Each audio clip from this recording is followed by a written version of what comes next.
Well, when you think of color in the garden or landscape, the color white is usually not one that comes to mind. But I think we've shown this year in our studio gardens that mass plantings of white coloring plants or white flowering plants really can be attractive in the landscape.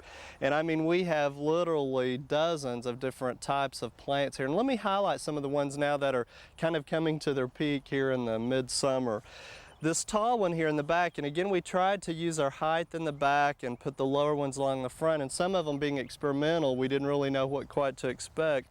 But this is a hibiscus, and it's actually very attractive. It's Blue River 2, it's from Park Seed Company. And when reading the little paragraph and information about it, it actually says its parents, or one of its parents, is a plant that was found along the Blue River in Oklahoma, which I'm not really that familiar with it. But you can see it has just a huge flower that's almost plate-like in size. It's completely white with the exception of a little bit of yellow on the parts there in the center. And the plant, once it reaches maturity, can get anywhere from 4 to 5 feet tall, so it can get even taller than this and obviously grown as a perennial. Now, with the amount of growth that we've got on it so far this year, with the recent winds we have a little bit of wind damage. But I tell you, that is a spectacular white flower that's just huge and really adds a lot of contrast to the white flower garden here. Now, if you've kept up with the show earlier in the season, you know that we had tulips on the border around these beds, literally hundreds of them that bloomed earlier in the spring, and once they died down, again because of the perennial nature of them, we took the tops off, and then we came in and planted a real small low-growing plant here that's called Nirenbergia. Now, Nirenbergia was an All-America selection a couple of years ago. It's got a white flower with a yellow center, but it's perfect for full sun, and it loves the heat, and it only grows 4 to 6 inches in a mound shape, so it really is a perfect one that you can use for the border or lower areas in your garden.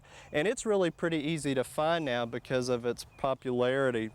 You'll also notice in the garden that we have a cosmos that is called Sonata White. It's also from Park Seed Company, and it's a nice one because it has a bushy growth. It doesn't get too tall and fall over, and that's always real important.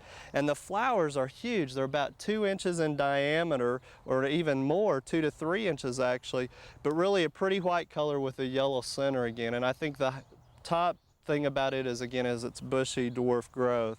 We also have another perennial in here that's phlox.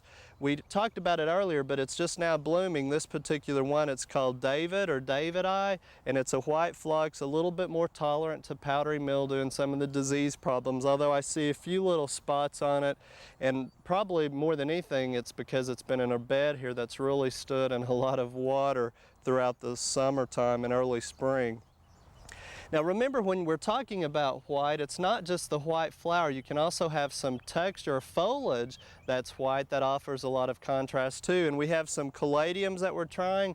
One of them in particular is the strapless white wing. It's available at most retail garden centers. It's narrower in width with the foliage, and it's kind of a strap-like in appearance, and it's supposed to take a little bit more sun, although we still have some afternoon shade on this one corner of the garden. But it's really a nice texture, nice color, and a nice addition to break up the monotony that could occur from planting the same plants.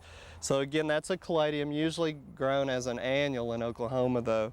And some things that you're probably very familiar with, we have the impatiens and a white lantana, white petunia, white gomphrena, all offering their own unique characteristic. Now in another bed straight across from here, we've got a couple more things I want to highlight too. We have a lily that's actually an oriental lily, and oriental lilies will grow in Oklahoma. They actually are one of the later blooming lilies. It blooms in late summer, early fall, depending on the cultivar. The one we have is called Casablanca. It's supposedly the most popular white lily grown in the world. It has auburn color anthers though. It's very fragrant, and again it will grow as a perennial and colonize. I say full sun to partial shade. We usually choose partial shade in our hot Oklahoma conditions. And then they also say to go ahead and mulch it for the winter to help protect it from winter kill. And remember, a perennial is going to grow pretty small the first year, so you've got to give it plenty of room, because next year that thing can get probably 4 feet tall as well, once it gets established. So again, you can see there's all kinds of white flowers to choose from, and when you put them in mass with other textures and shapes, it really can be an attractive part of your landscape. One you might want to try next year.